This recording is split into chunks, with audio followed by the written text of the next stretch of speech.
Hi, I'm Greg Ullin with Reynolds & Reynolds, and this is Connected. Today, I'm really excited. I get to sit down with Marco Zwanenberg. Marco is becoming a big presence in the industry. I love what he's doing and speaking out on behalf of technicians and really trying to help stores be more productive. Marco is a technician at Naples Luxury Imports down in beautiful Naples, Florida. He's also the founder of New Drive Consulting. Marco, thanks so much for sitting down and talking with me today. Absolutely correct. Thank you so much for having me. And I've been a big fan of your podcast. And let's do this. I'm highly excited to tackle some industry-specific issues with you today. Yeah, I'm looking forward to it. I'm looking forward to your perspective. You've been in, and a lot of people might not know, you've been in this industry for few decades at this point. So if you don't mind, before we dive in, and I hate to use the word credentialing, but I do want you to share a little bit of your background, because I think it's important for people to understand, kind of where you came from, how you got to where you are, because your perspectives are really valuable, and a lot of that's based in the vast experience that you do have. Correct. So I started my automotive career in Rotterdam, the Netherlands. I was born and raised in the Netherlands and educated. So I worked at a BMW dealership in the Netherlands. And I've also been a manager for a place called Quick Fit, which is comparable to a Midas store.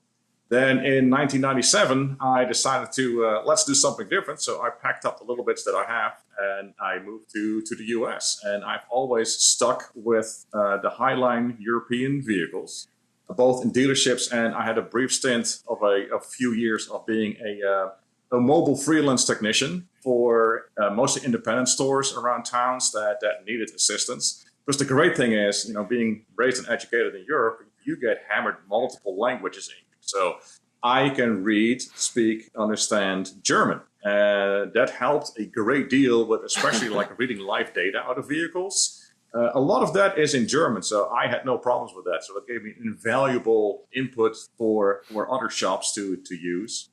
I ended up in Seattle. I've lived in Dallas. I've lived in Oklahoma City. I have lived in Atlanta. And ever since 2008, I have called Naples, Florida, my home. I have worked for Mercedes-Benz of Naples for almost 12 years. I started off as a technician, worked myself up to team lead, to essentially the senior master team leader in the shop. Every now and then, took over from the shop foreman where needed. Mercedes-Benz has tremendous trainings, like the leaderships academies that I was able to attend at Thayer Leadership Development Group, for example, at West Point. That was awesome. And then due to a life-changing event, I was unable to put in the hours as much as I could. So I switched to Naples Luxury Imports, which is a Jaguar Land Rover. The service director is a good friend of mine, and he said, I'd rather have you for 2 hours a week than not at all. And here I am, 6 years later, what was supposed to be a short stint, still there. Well, that's great. That's great. With that background, something that's really stood out to me, and I'm curious what your reaction is to it and what your thoughts are on it, is, when we look at technician productivity numbers, and I define that as the percentage of time a technician is physically in the store that they're working on a car. When we look at those numbers over time, we're seeing the benchmarks decrease. In 2015, it was 90%. Down to 88% in 2019, down to 86.5% last year. So that decrease it stands out, and there's valid reasons for it, right? We're asking techs to do things like create a great MPI, and we're asking them to do pictures and videos and send those off. We're asking them to do a lot of things, and there's value in those things, and we should do those things. But all that said, that trend line isn't a trend line for success, right? So I'm curious what your reaction is to that, and then maybe we can get into how do we start clawing some of that time back, because time that a technician's not working is a time that's not being sold. Correct. So first of all, when you look at the productivity going down, I would like to see if hand in hand your unapplied labor costs are going up, because that would indicate that more than likely you're going to have an in-store issue that has to be addressed starting at the management level thereon and see where we're going. What I personally found is a big slowdown for me is diagnosing a vehicle, whether it's customer pay or warranty or internal for that matter. Reynolds is kind enough in Ray to give you 1,200 characters for complaint. So if a customer brings a car in and the service advisor only writes up, customer states there's a noise, this is going to be very costly time-wise for me, thus lacking on productivity. Everybody nowadays has a cell phone with cameras and voice sound recording. So take a quick recording of what the noise is. Be precise on how, what, when, where. Most manufacturers actually supply lists of diagnosis that a service advisor can do when asking direct questions. Another problem that we're seeing is parts. There's a lot of back ordering in parts. There is a lot of shipping issues created by variable companies that take care of the shipping. And another thing is that, like you said, these cars are becoming so incredibly complex and they're stamping out new models so incredibly fast that it is hard for us technicians to keep up with what's going on. And let's face it, the amount of room under the hood compared to a 1960 Chevy versus a 2025 Land Rover. On a Chevy, you could drop a big wrench in there, you could see it there, you pick it up. On nowadays, these modern vehicles, you drop a pencil in there, it disappears. I don't know where it goes, but it disappears. I guarantee you there's a black hole under every hood of every car nowadays. So there's multiple issues. What the answer is on that, my friend, if we figure that out, you and I can both stop doing today what we're doing and enjoy Bora Bora from here on out. It's multifaceted, and I think it's going to be an individual approach per dealership. Some are general, like the parts issues and the delivery of parts issues. Some are general in training advisors and customers, if you will, in providing the correct tree of diagnosis so we have something to go on. And part of it is in the hands of the manufacturers in providing clear and precise diagnostic procedures and the information that we need to get to the bottom of an issue. Yeah. So let's hone in on what you can control at the dealership level, right? Or what you can control at the technician level. So the one thing that you mentioned there kind of in your recap was training advisors and even training customers on how to help things go a little bit quicker. So what does that entail? You mentioned kind of early on there, using video or even audio recording of a sound. As an example, that's a good example. Any other ideas or tangible tactical things that can help an advisor, or to your point, even a customer, make the diagnosis a little bit cleaner when it comes to the technician's perspective? First of all, read the manual. That sounds so simple, but sure, your vehicle is pretty much a driving cell phone. So if you pick up your phone and you open up an app and the app says, has a hiccup and shuts down, do you run to your cell phone provider? Do you call your cell phone company? Do you contact the app manufacturers? Like, no. You just wait a minute, you try it again, and it pops up. Same with cars. The amount of software in these cars, like at an event in New York City in June of last year, I had mentioned that the space shuttle used 400,000 lines of code to go into space, do its job, and come back. The average modern automotive vehicle has over 10 million lines of code. Not that we're software engineers and dive deep into the code, but there were so many processors in that car working together, trying to give you the customer experience that you expect from a manufacturer standpoint. And then it goes south. So first of all, verification. I think that is the biggest thing, both as a service advisor and as a technician. Verify the complaint. You cannot fix or diagnose what you cannot verify. At that point, you're throwing parts at it, you're throwing software at it, but you're also opening up the floodgates at this point for you have made a repair attempt. So possibly the vehicle could be liable for lemon loss or other actions that you want to steer clear of. So verification is so incredibly important. Another thing that I like is for a technician to actually be able to contact the customer directly. Hey, I'm Marco. I'm working on your cars. Like we met the other day. I'm sorry that you're having an issue with your vehicle, but can you tell me a little bit more? Cars can talk. So yeah.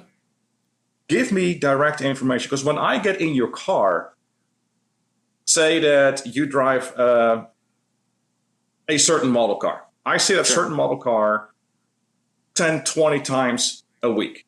From old to new, I know what they sound like new. I know what they sound like when they're starting to wear and tear. I have issues with people just saying like, well, you should just know. It's like, no, because I get so many of these cars, and I don't know how you drive your car. So if I, as a technician, could contact the customer directly, if there are issues that the advisor was not able to answer for me, that will be a great, great help. So verification is my main point when it comes to a quick and resolute diagnosis. No, that's great. That's great. So, in your experience, has it been difficult? Well, let me first back up. So, as a technician, you may be like everybody else, but I would venture to guess that you are a little unique, both in your experience and your abilities, and your desire to really communicate and engage with customers. So, for that set of technicians that maybe isn't necessarily comfortable, they just want to work on the car. Right, that's what they want to do. They want to diagnose it. They want to fix it. They want to get it out. They want to get paid and go to the next one. Exactly. So selling, right, or communicating with the customer, however you want to view it, might not be at the top of their list of things that they think they're good at or things that they're comfortable with. So if I'm a technician and I do have the opportunity, or I want to ask for the opportunity to communicate with the customer for verification, I don't know. What advice do you give maybe younger or inexperienced, or heck, experienced technicians to feel comfortable doing that? Practice with someone that you know, maybe a customer that has been your customer for a while, that you've actually have personally met, either when the customer dropped the car off and had a question, or at the last part of the key process is when the vehicle was picked up by the customer. Practice with who you know. Even if it's a friend, a relative, just get comfortable with coming out of your shell a little bit. Now, if you really are not able to, because you panic about that, you just don't want to, for whatever reason, follow your shop's hierarchy. More than likely, depending on the size of the shop, you have a team lead. A Sure. team lead will more than likely be much more capable of having direct communication with customers, because more than likely they're used to it because they went on a test drive with them, etc. Or your shop foreman. Last possible scenario is go talk to the advisor and maybe have the advisor call and you sit in on the call as the advisor has them on speakerphone. You can ask the advisor questions as they're on the phone, or maybe you could just chime in, but at least it's not you just by yourself. And you'll notice that if you come out of your shell like that and you apply that a few times, you'll get really comfortable with it, just like how you got comfortable with the video or photo MPIs, for example. It's just a matter of repetition, because you know as well as I do, Greg, that the first thing you tell someone to do something different, immediate response is no. Can't do that. We've always done it this way. No. Give them the chance, foster that, and you will see that it will grow and it will blossom. That's great. That's great. So what if you can't get a hold of the customer on the phone? So, and I ask that because I think about, how many times do you or the advisor try to call the customer and they don't answer, right? Whether they don't want to talk live, whether they can't talk live, whether they're in a meeting, whatever it is. But then you shoot them a text or you send them a video and immediately they respond. So I think there's two different tactical elements here of being able to talk with the customer, which is probably the most effective because you can ask questions, you can pull out information much more efficiently. But in a lot of cases, it seems, customers don't want to talk on the phone. They want to, and I think to your point at the beginning of this conversation was they just drop it off. They say it's got a noise. You should know what's wrong with it. You fix it, right? I don't want to talk to you. I'm paying you to just get it fixed. I'm busy. I'm doing things. Exactly. So what do you do when maybe you can't get that customer on the phone? Are there other ways to try to get that verification, to try to make sure you're getting down the right path efficiently? Well, the funny thing is, we have conditioned our customers over so many years that they drop the car off and 10 minutes later we're calling them, telling them that, they need to sacrifice the next 5 paychecks because they need tires, wiper blades, oil changes, this, and that. So we have conditioned the customer knowing that the initial contact from the dealership is, we're trying to sell you something. So if we just start with sending off, like, as you said, text messages have a higher response rate or answering rate than phone calls. Send them a text message with a whole different premise. Not the selling text message. So I'm like, hey, we are working on your car. We have a few questions. It's like, would you mind if the technician or myself have a little phone conversation with you? We need just a few minutes of your time to really hone in on the issue. Sometimes it happens that, yes, a customer is in the meeting. If someone will be calling me right now, I'm not answering because I'm doing this with you. Well, we can call back. But in the meantime, you don't want to have the technician standing still. So unless the car is really like disabled, like wheels are off, etc., yeah, you don't want to put all that back together. Maybe the car has to go back outside for a little bit until the customer comes back. Another thing you can do is you can ask your coworkers, you can ask your shop foreman, you can ask your team lead, because more than likely, this is not a unique problem to the brand that you're working on. Some manufacturers actually have a database on their diagnostics and workshop systems, a diagnostics database that you can put in a code or you can put in a complaint, and it will populate a whole list of like issues. Yes, it comes with the waiver that this is not a diagnostic or repair strategy, but it gives you an idea. It's like, oh, wait a minute. Someone in Wisconsin 3 weeks ago had the same issue on this car. So stay away from Google. Sorry about this, but there's too many, backyard warriors planting information on there. Stick with the information within your appropriate channels. And you will find that just by asking around, asking for help is a big thing. We had a panel on that not too long ago on the Fix Ops Roundtable. Asking for help, no matter how seasoned you are. It's tough, but it's absolutely necessary. Yeah, no, that's great. And so that leads into something else I wanted to talk to you about. So maybe we can go there now.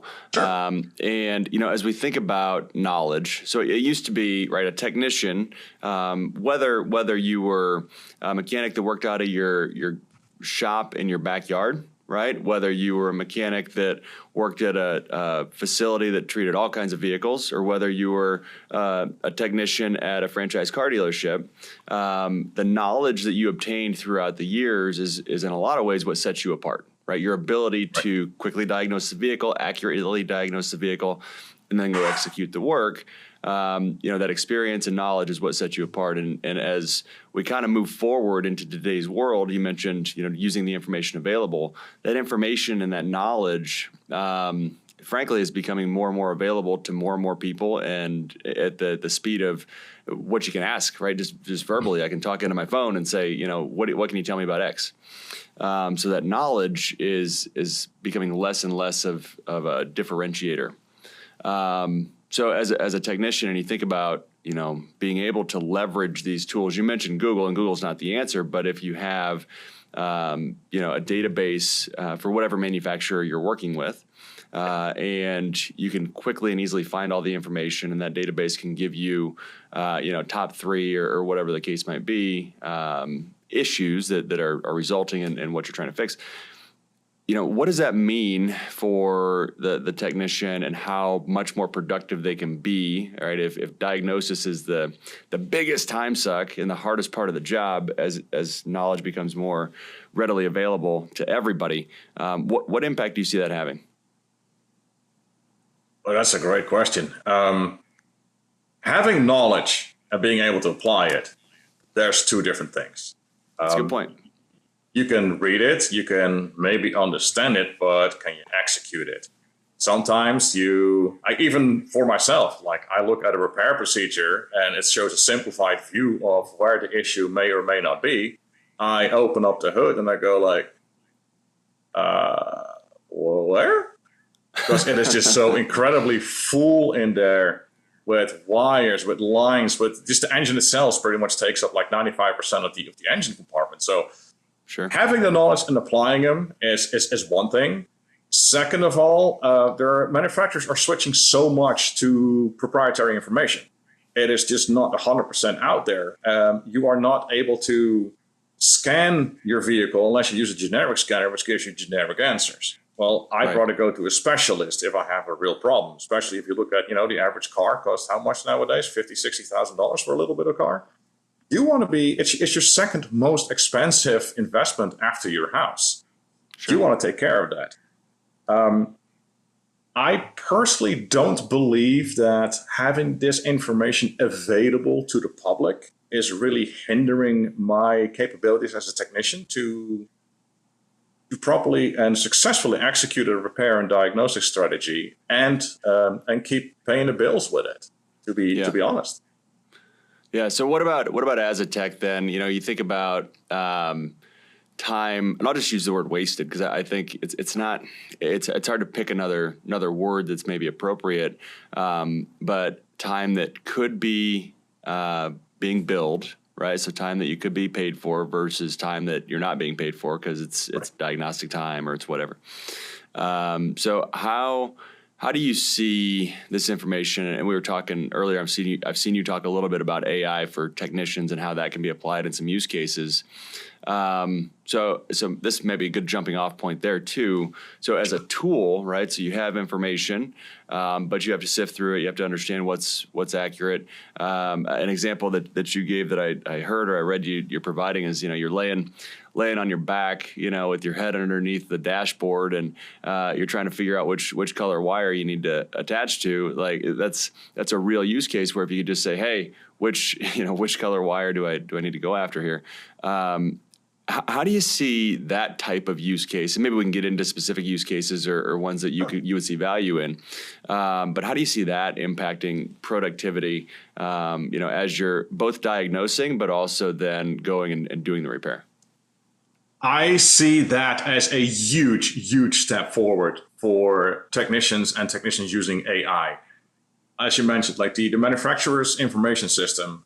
Yes, I put in the VIN, but then I still have to read through build dates. I still have to read through op codes, etc. Like, does this car have this in it? Does it have that? Is it two-wheel drive, four-wheel drive? Does it have high-line or low-line stereo system in the vehicle? There is still so much information that we have to weed through, and it's all on my computer, which is located on my toolbox, on my desk, not in the car. So if we can have a rugged tablet, not too big, not too small, that is voice prompt generated. And of course, here's the thing also with, and I want to segue back to what you said earlier about that information being available to the public. AI is great if you ask it the right questions. Sure. So let's stick there too. So if I can just tell this tablet, hey, connector X64-2, pin 4, what is the pinout value? And it can tell me if it's resistance, it can tell me if it's CAN, FlexRay, if it's a ground, if it's a positive, and what I should be reading on that. That will be tremendous. Or the example that you gave, like I'm laying under a dash, upside down, and I have the dash apart because there's an AC problem. It's like, where is the passenger side blend air door motor located? And it will just show me a clear picture of it. It will take a humongous amount of effort, energy, and cost from manufacturers and developers on AI, and especially for that program. But I think in the end, it will be so worth it because all the AI out right now, like being an NADA 2026, so much of it is geared towards loading up the service drive, getting parts to technicians, answering calls, being on BDC, you name it. But where is my AI? It's nice that you load it up. It's great, but I still need to do the job. So help me weed through the humongous amount, even if it's just on a manufacturer-specific system. Help me weed through the amount of data and make the data readily available for me on the fly. Whoever comes up with that, quite frankly, I'm rooting for you guys. That will be a tremendous step forward. That would be so appreciative in the automotive industry, and it will definitely help bridge that gap of the productivity, as we were mentioning earlier. Yeah.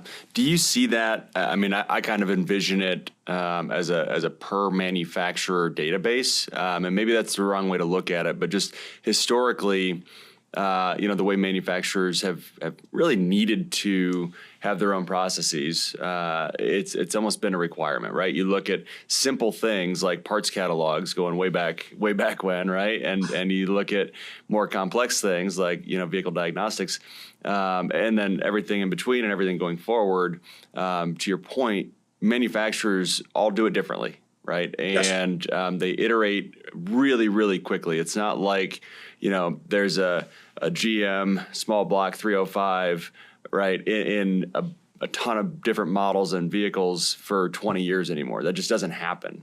Right. So each vehicle, each model year, there's something slightly different, even inside of a model year, like you were just referencing, right? What's the build date on the thing? Exactly. So I imagine this kind of things that you're describing is going to be, per manufacturer. I don't know if you agree with that or if you have a different perspective. No, absolutely. It's per manufacturer, and there's going to be so many different levels of quality coming out of this. Some manufacturers may not be on board at all, because let's face it, there's going to be a hefty price tag involved in it. The good thing is they don't have to develop everything from the ground up. They're just going to have to start off with selecting a company to provide the tablets, and then selecting a company to build the AI platform that this runs on. Grabbing the information would be slightly simple because they already have the database, which gets updated with every new model, et cetera, anyways. Some manufacturers are faster at that than other manufacturers.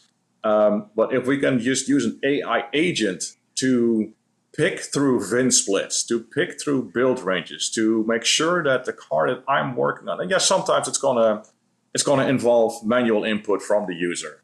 Does it have code 941 or not, for example? Yes or no? But you only would know that really if you look at the vehicle master inquiry or you look at the vehicle itself. Sometimes even the vehicle master inquiry is incorrect. So, don't trust, but verify. Sure. I think that the big manufacturers that already have made huge strides to actually start to better the environment for the technicians, they will spearhead this operation and integrate, hopefully with DMS systems as well. So it'd be great if I can, right there from my little AI generated prompt, can see if that stepper motor for the blend air door that I just mentioned, if it will integrate into Ray, for example, an SPG, it will tell me, do we have it or not? Because at that point, then will tell me like, hey, okay, put this car back together as far as it needs to be driven, put it back outside and wait for it. Or can I keep going? Build your day. That's a very important thing on the technician productivity, time management, and priority management. That we definitely need to work on that, because let's face it, we are so incredibly bad in onboarding technicians. So that's something we need to work on as well. So talk about that a little bit, because we started going down this path, which is really interesting, and I love it, of kind of what's possible and where we're going. But I think that's a really tactical point of how do you teach somebody to build their day? Because we can look at it and we can say, well, I don't have time because I have to do this MPI, and I don't have time because I got to take this video. I hate taking videos. It just takes too long. I don't have time because we never have the parts in stock. I don't have time because the list goes on and on and on, right? And there are valid reasons, but at the end of the day, what are you in control of? So talk about that a little bit, if you don't mind. What does building your day look like if you're a technician? How do you make the most of the time, regardless of all the influences and those outside things that you maybe can't control? How do you really, what are the building blocks for making your day as productive as possible? So one of the first things that I look at is my MPI screen. We use an MPI screen at work that shows me in different colors what the status of the car is. That will give me a really good idea. And the way I have my screen set up, I got the top half of my screen, I have Reynolds or Reynolds up. So the current work order, my route sheet, etc., is right there. Then under it, I have my MPI sheet. So it will show me like on this, I don't even have to get out of the car. I could just peek up, and as I can see my screen, did it change from blue, advisor attention, did it change to green, Rex approved? So at that point, an MPI program like that, an intercompany communication program like that, everybody has to utilize it. This is something that management definitely needs to get after. Follow the policies and procedures on it, because it's such an invaluable communication tool in-house that doesn't need many words. It just look at the color. That's it. So build your day. Look at what parts came in overnight. What vehicles do I still have to look at? Look at those vehicles. Is it going to be time consuming to diagnose this, or is it going to be something simple? Is my next car, is it just a little software update campaign, a recall that takes me 20 minutes? It's 20 minutes, only pays like 0.3. I got 4 tires to do an alignment and brakes. It's a nice, great, yeah, okay, but wait. This person is in a loaner vehicle. It doesn't make sense to keep people in a loaner vehicle for 3 or 4 days on a software update like that. So get it out. Get the cars out as quick as you can that can leave. If it's a brand new car with 1,200 miles on it, at least a software update, get it done, get it out of there. The MPI is going to be quick. Another thing that I personally do, I pull a car in twice. The first time, I check the car out, I do my MPI, I diagnose the vehicle, I got my estimates together, and as soon as my estimates are done, and I hit to send it to parts, so they can put the parts prices on it and availability, that car is back out. Next car comes in, same thing. And I do that for a certain amount of hours in a day, and then I switch to the cars that I have that work as approved, that the parts are there for. I switch to building the rest of my day and what can I get out? Let's do this. Let's get some cars rolling. That means that by the next morning, hopefully the cars that I checked out the previous morning now have approvals. They have parts ordered, parts came in. So now they're in the, say, in the afternoon shift of actually being done. So the car comes in once to diagnose and get my MPI done, etc. Which if you're used to it, it really doesn't take that much. You don't have to give a full report on the entire vehicle every time. If things are good, things are good. If there's nothing wrong with the car, hey, make it a really quick one. It's like, your car's in perfect shape. Thank you for coming in today. We'll take care of your recall and thank you. That's it. That's done. So at that point, the second time the car comes in is to do the actual work. After that is done, I am done with that car. Yes, of course, it happens that you pull a part out of a box and it's, the wrong part or it's broken. Things happen. But in general, that's how I built my day. So all day long, I keep my day rolling and I keep my day going. What I personally prefer about having it that way, come 3 o'clock, 4 o'clock, no one really wants to get knees deep into the next diagnosis. You're on the roll, you put your earphones in, you listen to some upbeat music, you get these tires going, you get these alignments going, you get whatever you're working on. You get it going, and then you leave the dealership feeling so much better. So quality of life hack pretty much than going home because you were still knee deep in diagnosing this car and you keep thinking about it. You're going to keep thinking about it. You're going to be quiet at the dinner table with your family because you're still thinking about it. It's like, build today that makes the most sense, both for you personally and production-wise. Sure. So you mentioned something there at the end of that, kind of getting some work done at the end of the day. Do you try to stack up? I'll call it easy work, right? Kind of that stuff where, you're putting tires on, you're doing an alignment where it's not intense work, right? You can kind of hammer through it. Do you try to stack that up at the end? So like your kind of complex repairs you're doing, sort of at the beginning of I'll call it your production cycle, right? You kind of described it as you have your diag cycle and then your production cycle. You'll split the day that way. So do you try to stack up kind of it's that idea of swallowing the frog, right? If the first thing you do in the morning is eat a frog, everything else is going to be easy. Do you try to structure your production portion of your day that way, where the complex stuff goes first, and then you can tick off, 3, 4, 5 kind of quote unquote easy jobs at the end? I stack my productivity day like that with the things I do not want to do or do not like doing first. Okay. At that day, it could be 4 tires because they're 24 inch of a Land Rover full size. Well, those things weigh a freaking ton. And I just don't feel like it. So I will get out of my way what I'm not looking forward to, whether it's warranty, customer pay, internal. I get that out of my way. Usually after I get out of my way, you get this boost already like, oh, hey, that didn't take as long as I thought. I got this. It's done. Now you kind of reward yourself with a little easy work. And usually you flow that right to the end of your day. So I personally do what I don't want to do first, instead of letting that hang over me as a gray cloud for the rest of my day, because it just takes away from your mood, from the culture that you're trying to create there, even for yourself. Yeah. No, that's great. That's great advice. Marco, I did want to ask you too, and this is going to be kind of a shifting gears a little bit. I've heard you talk a decent amount recently about, fixed ops is about people, right? We measure a lot. We look at a lot of KPIs, and those things are important, right? Fixed ops in a lot of ways drives, the dealership and is an extremely important part of the dealership. So measuring those KPIs and performing at a high level is paramount. But I've heard you talk a lot about, focus on the people and the results will follow. So I wanted you to share a little bit on your perspective there. Obviously with your experience, you've had quite a bit of it, and you've probably experienced different types of stores and leaders. And so I don't know, dive into that for me if you don't mind a little bit. Absolutely. So you know yourself personally, if you walk into a business, whatever the business is, whether it's a coffee shop, a dealership, a department store, there's an aura that hangs over the place. If people are unhappy, the personnel is unhappy, you feel it. It's just not a pleasant place to be at. Now, you flip that, you go to a company where they take care of their people.